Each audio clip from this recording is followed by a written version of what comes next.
Hello दोस्तों, astro shock पॉडिशन में आपका स्वागत है। Good morning. आज है 7 मई 2024 यानी मंगलवार का दिन। इस दिन प्री मार्केट रिपोर्ट में मैं आपको बताऊंगा कि कौन से क्लूज है, टेक्निकल डाटा क्या है। सुबह के लगभग 7 बजे है। और शुरू करने से पहले चैनल के डिस्क्रिप्शन बॉक्स में बिलो द टाइटल डिस्क्लेमर देखिए। एज पर डिस्क्लेमर, ये एजुकेशनल प्रोग्राम है। इसके तहत जो भी मैं बोल रहा हूँ ये मेरी पर्सनल राय है, मेरी खुद की राय है। आपके प्रॉफिट या लॉस, लाभ या हानि के लिए मैं और मेरा चैनल जिम्मेदार नहीं रहेंगे, रिस्पॉन्सिबल नहीं रहेंगे। ये प्लीज नोट करके रखिए। मेरा एस्ट्रो स्टॉक प्रेडिक्शन चैनल सिर्फ और सिर्फ यूट्यूब पे ही अवेलेबल है, बाकी कहीं भी नहीं। ये भी नोट करके रखिए। चलिए दोस्तों, शुरू करेंगे।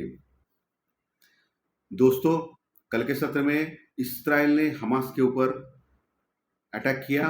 ये तो आम बात है, लेकिन थोड़ा ज़्यादा लेवल पे किया दोस्तों, बहुत बड़े लेवल पे। इसलिए क्रूड ऑयल जो कल तक थोड़ा सा हल्का था, बहुत हल्का था, आज थोड़ा बढ़ गया है दोस्तों। लगभग 0.50% या 1% के आसपास, यानी $84 के आसपास आ गया है। पहले कितना था? $83 था। तो ये एक न्यूज़ है। लेकिन इसराइल और हमास का वॉर कंटिन्यूस चल रहा है, ये सबको मालूम है। और वहाँ रशिया का युद्ध भी जबरदस्त चल रहा है दोस्तों, रशिया और यूक्रेन का। तो ये दो युद्ध जो चल रहे, वॉर चल रहे, वो थोड़ा प्रॉब्लम दे सकते हैं वर्ल्ड मार्केट में। अमेरिकन मार्केट लगातार बढ़ रहा है। अमेरिकन मार्केट लगातार क्यों बढ़ रहा है? क्योंकि उनके जो डाटाज आ रहे हैं, जॉब्स के या रिटेल सेल्स के जो डाटा है, वो एज पर एक्सपेक्टेशन से भी अच्छे आ रहे हैं, यानी खराब आ रहे हैं एक्चुअली। और खराब डाटा आने के बाद अमेरिकन मार्केट क्यों बढ़ रहा है? क्योंकि उनको लगता है कि इन्फ्लेशन, महंगाई कम हो जाएगी और उससे क्या होगा, रेट ऑफ इंटरेस्ट घटाएंगा फेड उसकी अगली मीटिंग में जून में। सो इसीलिए लगातार बढ़ रहा है अमेरिकन मार्केट और हम लोग लगातार गिर रहे हैं। हम लोग क्यों लगातार गिर रहे हैं?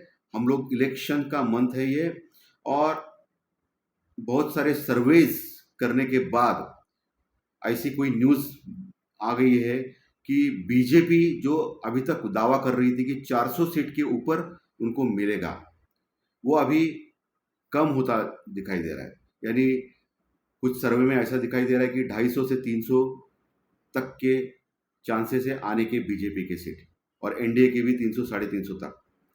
सो पहले जो क्लियर कट 400 के ऊपर जो लग रहा था, अभी वो कम दिखाई दे रहा है। ऐसा बहुत सारे न्यूज़ चैनल्स या सर्वे डिक्लेयर हो रहे हैं, और इसका निगेटिव इम्पैक्ट मार्केट के ऊपर पड़ रहा है।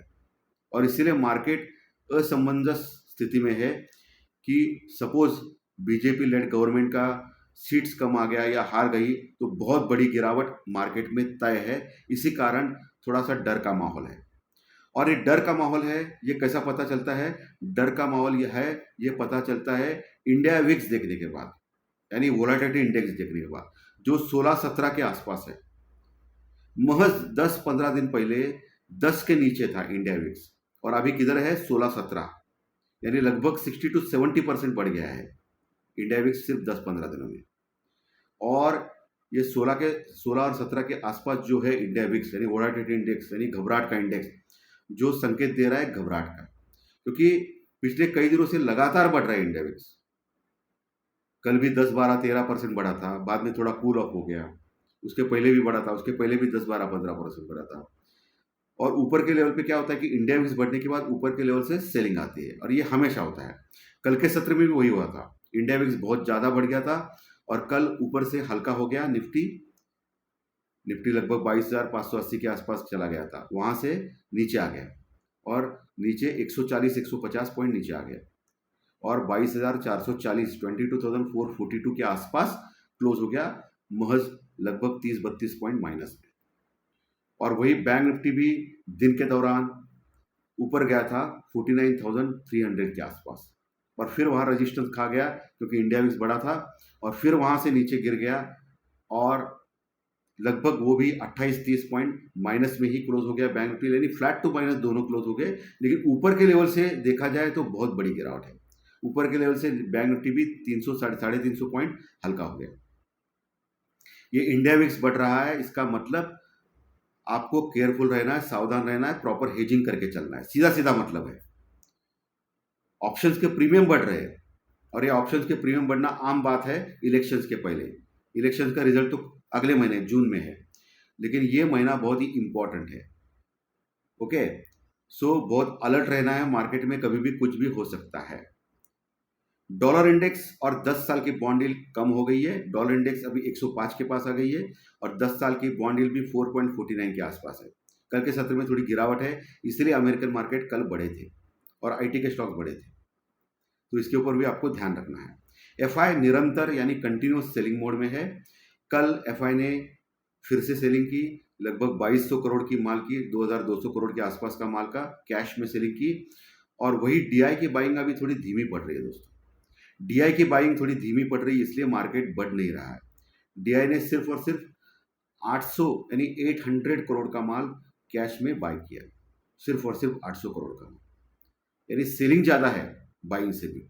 और ये समस्या मार्केट में आ रही है दोस्तों। कल अमेरिकन मार्केट लगभग 175 पॉइंट यानी 175 पॉइंट प्लस में क्लोज हो गया, लगातार प्लस में क्लोज हो रहा है। और अभी सुबह आज डाउ फ्यूचर फ्लैट टू पॉजिटिव है, 8 पॉइंट प्लस में है। गिफ्ट निफ्टी साहब अपना दिखा रहा है लगभग 50 पॉइंट यानी 50 पॉइंट प्लस में दिखा रहा है, यानी हम लोग हल्का सा गैप अप ओपन होने जा रहे हैं 50 पॉइंट के। एशियन मार्केट अच्छा चल रहा है। जापान का मार्केट जो कल छुट्टी था, आज लगभग 375 पॉइंट प्लस में चल रहा है और बाकी के एशियन मार्केट भी ठीक है। यूरोपियन मार्केट कल अच्छे खासे बंद हो गए थे प्लस में और आज सुबह फ्लैटिश टाइप दिखा रहे हैं यूरोपियन मार्केट। अगर पुट कॉल रेशो की बात करेंगे तो निफ्टी का पुट कॉल रेशो 0.85 के पास है, हल्का हो गया है कल से भी ज़्यादा। और बैंक निफ्टी का पुट कॉल रेशो बहुत इंटरेस्टिंग है दोस्तों। बैंक निफ्टी का पुट कॉल रेशो महज 0.68 है, यानी काफ़ी कम हो गया है। 0.50 या 55 के पास टोटल ओवरसोल्ड बता जाता है बैंक निफ्टी का पुट कॉल रेशो, और उसके नज़दीक आ गया है अभी दोस्तों। बैंक निफ्टी गिरने के लिए तैयार नहीं है, लेकिन एक अच्छी बात हो रही है बैंक निफ्टी में, उसका पुट कॉल रेशो घट रहा है। और पुट कॉल रेशो घटेगा तो जबरदस्त शॉर्ट कवरिंग रैली कभी भी आ सकती है बैंक निफ्टी में, ये ध्यान में रखना है। निफ्टी से बैंक निफ्टी थोड़ा स्ट्रांग लग रहा है। बैंक निफ्टी में कोटक महिंद्रा बैंक, रिलायंस, आईसीआईसीआई सभी बैंक अभी परफॉर्म कर रहे हैं। वही निफ्टी में जो इम्पोर्टेंट जो स्टॉक है रिलायंस, वो हर दिन गिरते जा रहा है और इसी कारण गड़बड़ हो गई। कल इन्फोसिस और टीसीएस आईटी शेयर्स ने संभाला मार्केट को, नहीं तो बहुत बड़ी गिरावट होती थी दोस्तों। और ये जो रिलायंस है कंटिन्यूस निरंतर गिर रहा है। मैंने आपको कल भी बोला था कि 2800 के नीचे नहीं जाना चाहिए रिलायंस। 2800 के नीचे अगर गया तो फिर गड़बड़ हो जाएगी और बड़ी गिरावट हो सकती है। अभी 2800 के ऊपर ही है अभी रिलायंस इंडस्ट्रीज। कोटक महिंद्रा बैंक कल अच्छा बढ़ा, 5% बढ़ा, बढ़िया दिख रहा है। लेकिन 1650 1650 एक स्ट्रॉन्ग रजिस्टेंस यानी रुकआउट का लेवल है, उसके ऊपर टिकना चाहिए 15 मिनट कोटक महिंद्रा में, नहीं तो फिर वहाँ से सेलिंग आ सकती है। ये आपको दिखना है इंपॉर्टेंट जो लेवल है मैं बोल रहा हूँ, जो इंपॉर्टेंट स्टॉक्स के। वही इन्फोसिस अच्छा दिख रहा है, लेकिन इन्फोसिस काफ़ी बढ़ने के बाद फिर नीचे आ गया था कल और महज 10-15-20 पॉइंट प्लस में क्लोज हो गया था। टीसीएस का स्ट्रॉन्ग लगा है दोस्तों, तो इसके ऊपर आपको ध्यान रखना है। और स्टील के शेयर्स लगातार बढ़ रहे थे। टाटा स्टील तो बहुत ज़बरदस्त बढ़ा है दोस्तों। पिछले 6 महीने का रिकॉर्ड आपने देखा तो लगभग वो 60-70% बढ़ा है टाटा स्टील का शेयर। वो अच्छा लग रहा है, स्ट्रॉन्ग सपोर्ट है, लेकिन अभी थोड़ा ओवरबॉट हो चुका है। सो पुट कॉल रेशो में बैंक निफ्टी का पुट कॉल रेशो काफ़ी हल्का है 0.68, लेकिन 0.50-55 तक आ सकता है पुट कॉल रेशो। सो नीचे के लेवल पे बैंक निफ्टी बहुत बड़ी शॉर्ट कवरिंग रैली के लिए तैयार हो रहा है। निफ्टी भी काफ़ी हल्का हो गया है। आज फाइनेंशियल निफ्टी का एक्सपायरी का दिन है, मंगलवार का दिन है, 7 मई का। सो अभी लेवल्स पे आते हैं। सब कुछ मैंने आपको क्लियर कट बोले हैं। लेवल्स पे आते हैं।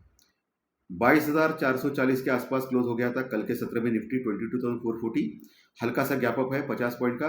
इसका मतलब 22,500 के आसपास खुल रहे हैं हम लोग। तो यही बहुत बड़ा रेजिस्टेंस रुकआउट का लेवल है।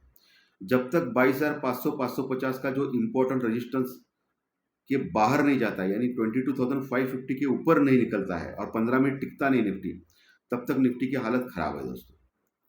क्योंकि 22,500 से 550 यानी 22,500 से 550 के पास जबरदस्त कॉल राइटिंग हो गई है। कॉल राइटिंग यानी मंदी करने वाले लोग वह वहाँ बैठे हैं। वो इतना आसानी से निफ्टी को ऊपर जाने नहीं देंगे। तो 22,550 के ऊपर अगर निफ्टी निकलता है तो एक बड़ी शॉर्ट कवरिंग रैली निफ्टी में आ सकती है, जो 22,650 से लेकर 22,700 तक लेके जा सकती है। तो 22,500 से 550 ये जो एरिया है, जोन है, वो बड़ा रेजिस्टेंस यानी रुकआउट का लेवल रहेगा आज के सत्र में निफ्टी में। उसके ऊपर निकलता है 22,550 के ऊपर, निकला नहीं तो वहाँ पुट लेने का चांस है स्टॉप लॉस के साथ। उसके ऊपर निकलता है तो अगला टारगेट 22,650 से लेके 22,700, 22,650 से लेके 700, जहाँ फिर से रेजिस्टेंस रुकआउट है। 22,650 से लेके 22,720 का जो लेवल है, एक बड़ा रेजिस्टेंस यानी रुकआउट का लेवल है, फिर से वहाँ फंस सकता है निफ्टी। उसके ऊपर टिक गया तो फिर 22,800, 850 ये अगला बड़ा रेजिस्टेंस रुकआउट का लेवल आएगा निफ्टी में। फिर वहाँ कॉल राइटर्स है, तो कॉल राइटिंग हर 100 पॉइंट के आसपास हो गई है दोस्तों।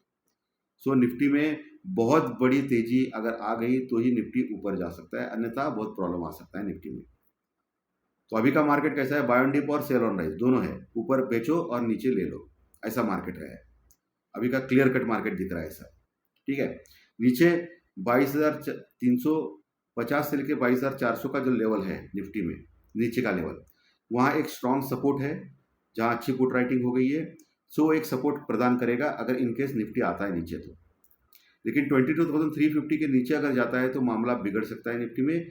तो फिर निफ्टी 22,200 से लेकर 250, 22,200 से 250 के लेवल पे आने के चांसेस ज़्यादा है, जहाँ अच्छा सपोर्ट है, अच्छी पुट राइटिंग है। मैं मान रहा हूँ कि 22,200, 22,200 जब तक तोड़ता नहीं निफ्टी नीचे के लेवल, तब तक घबराने की आवश्यकता नहीं है, बाय ऑन डिप करना है। अगर 22,200 तोड़ दिया तो फिर बाय ऑन डिप बंद करना है, फिर नीचे 22,000 तक लेके जा सकता है निफ्टी को दोस्तों, तो ये ध्यान में रखना है। वही बैंक निफ्टी कल के सत्र में 48,900 के बस थोड़ा सा नीचे क्लोज हो गया था, 48,900 के नीचे। आज हल्का सा गैप अप है 100-150 पॉइंट का। सो फिर से 49,000 के ऊपर खुल सकता है। तो पहला जो रेजिस्टेंस यानी रुकावट का लेवल है वो 49,150 का है, ये ध्यान में रखना है, ये अंडरलाइन करके रखना है। क्या रखना है? 49,150। थोड़ा हल्का सा गैप अप है बैंक निफ्टी में, 49,000 के ऊपर हो सकता है। 49,150 ये अंडरलाइन करके रखना है, ये रेजिस्टेंस रुकावट है। जब तक 49,150 के ऊपर टिकता नहीं बैंक निफ्टी आज के सत्र में, तब तक नीचे जाने का खतरा ज़्यादा है। 49,150 अगर टिक गया ऊपर उसके 15 मिनट, तो फिर अगला टारगेट 49,350 रहेगा। उसके ऊपर टिक गया तो 49,550 का लेवल, 500 से 650 का लेवल, 49,500 से 49,650 का लेवल आ सकता है, जहाँ फिर से जबरदस्त रेजिस्टेंस है, जबरदस्त रुकावट है, जहाँ कॉल राइटिंग जबरदस्त है। तो मैं मान रहा हूँ वहाँ आने के बाद फिर बैंक निफ्टी नीचे आने के चांसेस ज़्यादा है, वहाँ पुट लेने का अच्छा मौका है दोस्तों। जो भी करना है स्टॉप लॉस है, हेजिंग के साथ करो। ये ऊपर के लेवल मैंने क्लियर कट बताया, और ऊपर जो लेवल है रेजिस्टेंस का वो भी बताया। अगर रेजिस्टेंस पाट नहीं पाया तो फिर नीचे आने का खतरा है बैंक निफ्टी में। नीचे दोस्तों, नीचे 48,800 का लेवल जो है, यानी महज 100 पॉइंट नीचे, वहाँ एक अच्छा सपोर्ट है बैंक निफ्टी में, वो एक सपोर्ट का काम करेगा, जहाँ पुट राइटिंग है, हल्की सी पुट राइटिंग है। अच्छा सपोर्ट मुझे बैंक निफ्टी में दिखाई दे रहा है 48,650 से लेके 750 का लेवल। लेकिन मोटा मोटी मान लिया आप 48,500, 48,500 से लेकर 48,650, 48,500 से लेकर 48,650, ये जो एरिया है जहाँ अच्छी पुट राइटिंग है, वो एक स्ट्रॉन्ग सपोर्ट का काम करेगा बैंक निफ्टी में, इनकेस नीचे आता है तो। गलती से वहाँ आ गया वो 48,500 के निकट, तो वहाँ बाय करने का अच्छा चांस रहेगा बैंक निफ्टी में आज के सत्र में स्टॉप लॉस के साथ, क्योंकि पुट कॉल रेशियो भी काफ़ी हल्का हो चुका है बैंक निफ्टी का। ओके, तो एक स्ट्रॉन्ग शॉर्ट कवरिंग रैली आ सकती है बैंक निफ्टी में। तो ये नीचे और ऊपर दोनों के लेवल्स मैंने क्लियर कट बोले हैं आपको। निफ्टी और बैंक निफ्टी में बहुत अलर्ट रहना है, और मैं फिर से बोल रहा हूँ, ये pre market report totally technical और डाटा के ऊपर डिपेंड है। और मैं हमेशा बोलता हूँ कि न्यूज़ के सामने कोई टेक्निकल और डाटा की कोई औकात नहीं होती है, ये भी ध्यान रखिए। और दोपहर का कार्यक्रम मेरा क्या कौन सा रहता है? फाइनेंशियल एस्ट्रोलॉजी का स्टॉक मार्केट का प्रेडिक्शन, ज्योतिष शास्त्र प्रेडिक्शन रहता है, वो अलग होता है, जो मैं दोपहर 4-5 बजे प्रस्तुत करता हूँ हमेशा। सो दोस्तों, आज का कार्यक्रम अच्छा लगा तो लाइक दबाइए, कमेंट बॉक्स में कमेंट्स लिखिए, और जो नए दर्शक पहली बार चैनल देख रहे हैं वो सब्सक्राइब को बटन जरूर दबाएं, ताकि आपको आने वाले सभी वीडियोस सिर्फ और सिर्फ यूट्यूब पे जरूर देखने मिलेंगे। धन्यवाद, फिर मिलेंगे।